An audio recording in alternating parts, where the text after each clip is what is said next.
question ouverte et je vais peut-être continuer du coup sur le sujet protection. On parlait effectivement de l'intérêt, comment sauvegarder l'intérêt des citoyens européens. Le gouvernement français a, via effectivement certaines initiatives, des certifications, mis en place un certain nombre de choses pour sécuriser les données, le cloud. Peut-être du coup, je laisse Amandine Ray effectivement présenter cela et se présenter elle-même d'abord et nous parler peut-être effectivement d'un label qu'on connaît certainement tous, Secnum Cloud. Bonjour à tous. Alors, vous m'entendez bien ? J'essaie de parler fort. Je suis très très impressionnée d'être ici.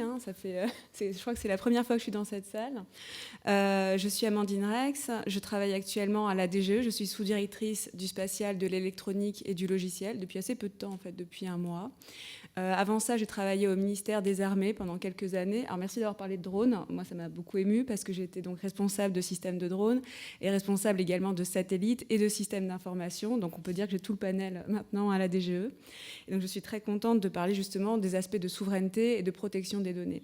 On a pas mal parlé du DPF de chaque côté avec des avis effectivement parfois un peu divergents, mais c'est l'intérêt de cette table ronde. Et je crois que d'une manière générale, alors je voulais souligner la qualité des présentations que j'ai pu voir jusqu'à présent.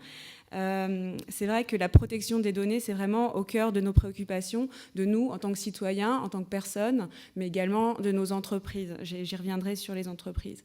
Et je crois que s'il y a un mot à retenir justement sur ces données, c'est le mot de confiance.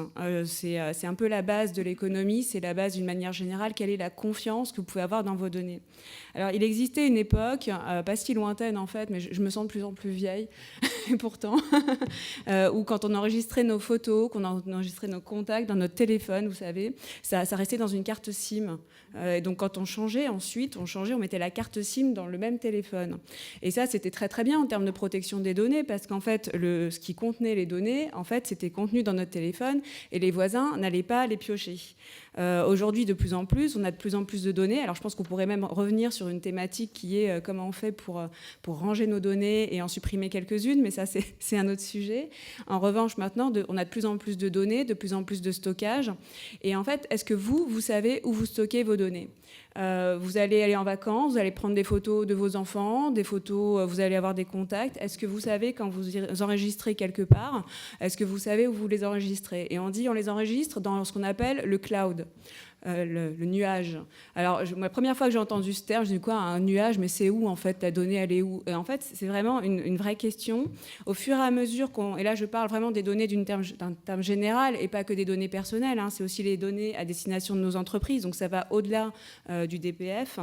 C'est quelque chose qui va croître au fur et à mesure qu'il y a des technologies. Alors, j'entendais que l'innovation n'était pas forcément un sujet. En fait, moi, mon point de vue d'ingénieur, forcément, je suis un peu biaisée, c'est que plus on va aller vers ces technologies-là, plus on va élargir nos frontières et il va falloir que le cadre réglementaire aille avec justement cet élargissement des frontières. Et de plus en plus, nos entreprises vont être amenées à aller vers des technologies justement d'informatique qu'on appelle en nuage, de plus en plus de nuages et où est-ce qu'elles sont. Et ça donne très peu de visibilité aux entreprises comme à l'utilisateur sur où est-ce qu'elle est la donnée.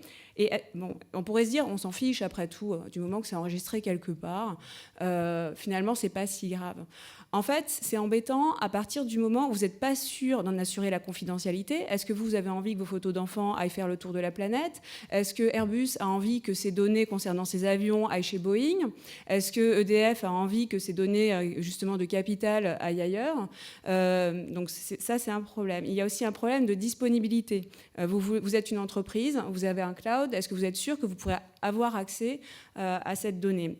Et ça, la technologie du cloud, il est possible qu'elle ne le permette plus. Alors pourquoi ? Parce qu'en fait, en termes technologiques, vous n'avez plus tout dans une carte SIM, vous avez tout dans des couches, donc vous allez enregistrer votre photo, qui va être dans un logiciel de photo, qui est quelque part, et puis ensuite, techniquement, ça va être stocké, alors peut-être, je ne sais pas où, peut-être aux États-Unis.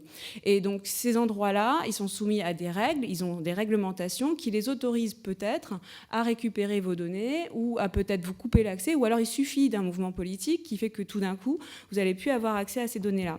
En fait, le problème, ce n'est pas tant le stockage de la donnée que les lois extraterritoriales qui vont s'appliquer à ces données. Voilà, bon, ça, je redéfinis un peu le cadre avec ma vision d'ingénieur. Et donc, qu'a voulu le gouvernement? Ils ont voulu définir une sorte de label. Alors, vous avez le label rouge là sur le poulet, et puis vous avez le label Secnum Cloud.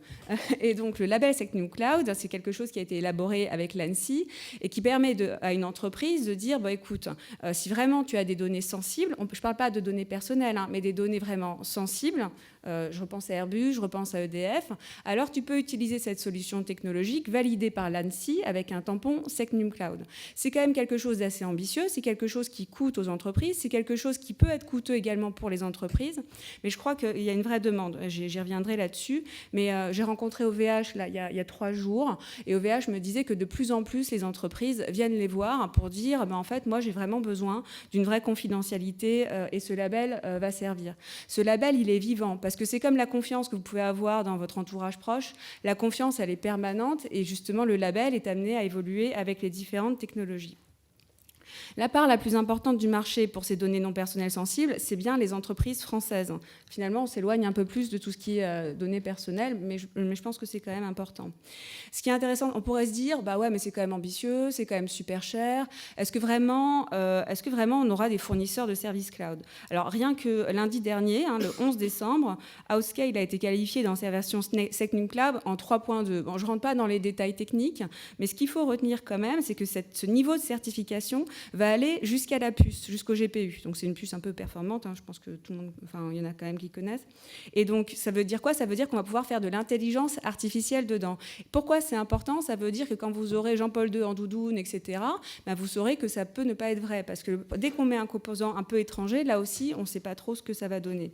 Donc tout ça pour dire que le label Secnum Cloud, c'est vraiment très très important. Le gouvernement est vraiment pleinement intégré là-dessus. Par exemple, il a mis à jour une circulaire le 5 juillet 2020 relative à la doctrine d'utilisation de l'informatique de nuage à état. Et donc, il y a une règle qui s'appelle la règle R9 qui a été publiée le 31 mai dernier et qui a précisé pour les administrations quelques données à caractère sensible et obligatoire. Donc, les administrations sont obligées de se rallier aux solutions Secnum Cloud. Pour les entreprises, elles sont vraiment demandeuses de ce service-là. Donc ça, c'est aujourd'hui. Donc, on a un label Secnum Cloud, on est une entreprise, on a des données sensibles, on va aller vers ce label. Dans l'administration aussi, on a des choses sensibles. Forcément, venant du ministère des Armées, je ne peux pas dire le contraire. Et l'idée, c'est quand même d'aller plus loin, parce qu'un label français, c'est bien, mais un label européen, c'est mieux. Et donc, l'idée, c'est vraiment de faire front et d'avoir un label vraiment global. On parlait d'EUCS, et je pense que c'est vraiment un enjeu capital dans les mois à venir. J'avoue que je sors un peu de ma zone de confort parce que ça fait qu'un mois que je suis en poste, mais je pense que vraiment, je me suis dit, je viens aujourd'hui parce que je pense qu'il faut vraiment en parler. Il y a vraiment quelque chose à faire et à dire là-dessus. Et dans ces niveaux-là de qualité d'IUCS, le but, c'est vraiment de pouvoir garantir cette confiance. C'est vraiment de pouvoir dire à une entreprise, c'est bon, je te garantis que ta donnée, elle ne va pas partir, je te garantis cette confidentialité, l'intégrité et la disponibilité de la donnée. Et pour ça, il y a des critères qui sont importants, et c'est des critères sur lesquels je voulais vraiment mettre vraiment l'appui dessus. C'est les critères d'immunité. Immunité, ça veut dire garantir qu'on ne sera pas soumis aux lois extraterritoriales qui vont faire que tout d'un coup, votre donnée, elle va partir. Et également, on pense aussi que cette immunité passe également par la garantie du contrôle capitalistique. En ce moment, c'est quand même compliqué. Il y a beaucoup de discussions entre États. Je pense qu'il y a beaucoup de débats. En tout cas, la position française est là-dessus. Je sais que les ministres s'expriment régulièrement dessus. Ça, c'est dans quelques mois. Donc voilà, je voulais quand même mettre le focus sur l'idée de garantir aux Européens, citoyens européens, mais aux entreprises également, cette notion de confiance.